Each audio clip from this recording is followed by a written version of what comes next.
علامہ اقبال نے اپنے ایک ملنے والے کو خط لکھا، کہا ترجمہ نہیں بھی آتا تو پھر بھی تلاوت کرو، خالی تلاوت کرنے والے کے قلب کا تعلق حضور کے دل سے جڑ جاتا۔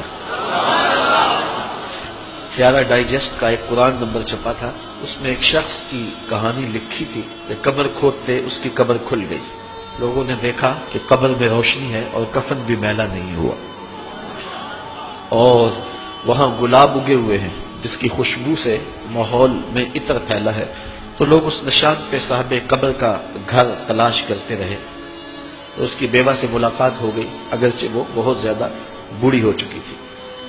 پوچھا تیرے شوہر کا کیا عمل ہے کہ ہم نے اس کی قبر میں روشنی بھی دیکھی ہے اور خوشبوئیں بھی دیکھی؟ اس نے کہا میرا شوہر ایک دیہاتی شخص تھا، مجھے کوئی اس کا ایسا عمل نظر نہیں آتا، ہاں یہ مجھے یاد ہے کہ وہ قرآن مجید تو نہیں پڑھا تھا لیکن اس کتاب سے محبت اسے بڑی تھی، اور صبح جب نماز پڑھنے جاتا تو لوگ قرآن مجید کھول کے بیٹھتے تو اسے بڑا دکھ ہوتا کہ میں بھی قرآن پڑھا ہوتا تو مجھے بھی یہ برکت نصیب ہوتی۔ اب گھر آتا تو اس کے قدم بوجھل ہوتے، گھر آ کے طاق پہ پڑے ہوئے قرآن مجید کے نسخے کو اٹھاتا اور کھولتا اور ایک ایک سطر پہ انگلی رکھتا اور کہتا مالک مجھے نہیں پتا یہ کیا لکھا ہے لیکن جو لکھا ہے سچ لکھا ہے۔ پھر نیچے آ جاتا، کہتا مالک مجھے نہیں پتا یہ کیا لکھا ہے، میری بدقسمتی ہے مجھے نہیں پتا، لیکن جو لکھا ہے سچ لکھا ہے، تیرا کلام ہے۔ انگلیاں پھیرتا جاتا اور یہ کہتا چلا جاتا یہ بھی حق ہے، یہ بھی حق ہے، یہ بھی حق ہے اور یہ بھی حق ہے۔ تو آج اس کی قبر میں جو اجالے پھیلے ہوئے ہیں تو اس قرآن کی محبت کی وجہ سے ہے۔ جس نے قرآن کو کھول کر نہیں دیکھا، راتوں کی تنہائیوں میں اس کی تلاوت نہیں کی، اس کے پیغام کو نہیں سمجھا، تو یہ آنکھیں اس لیے رب نے دی تھی کہ اس سے میرا قرآن پڑھو، تو قیامت کے دن وہ شخص نابینا اٹھایا جائے گا۔ میرے حضور نے ارشاد فرمایا کہ راتوں کی تنہائیوں میں اٹھ اٹھ کے قرآن پڑھا کرو اور قرآن پڑھتے ہوئے رویا کرو۔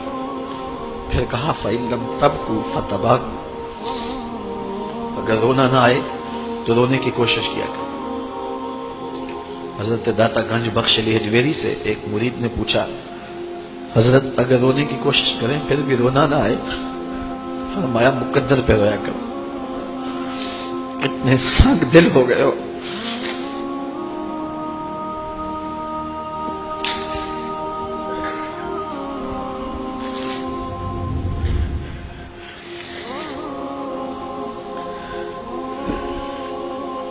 امام ابو نعیم نے حلیہ میں لکھا لا خیر فی عین لا تبکی من خشیت اللہ، اس آنکھ میں کوئی بھلائی نہیں ہے جو رب کے خوف میں روتی نہیں ہے۔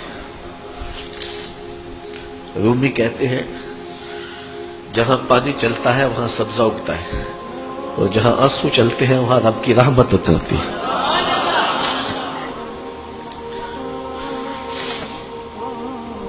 تو کہا راتوں کی تنہائیوں میں اٹھ اٹھ کے قرآن پڑھا کرو، قرآن خود نور دیتا ہے، اس کی تلاوت کیا کرو۔ ایک حدیث ہے جب میں نے پہلی بار پڑھی تھی تو میرے اوپر ایک کپ کپی طاری ہو گئی، وہ لمحے دوبارہ تو نہیں اس انداز سے مل سکے، لیکن جب بھی میں پڑھتا ہوں ایک حاض ملتا ہے۔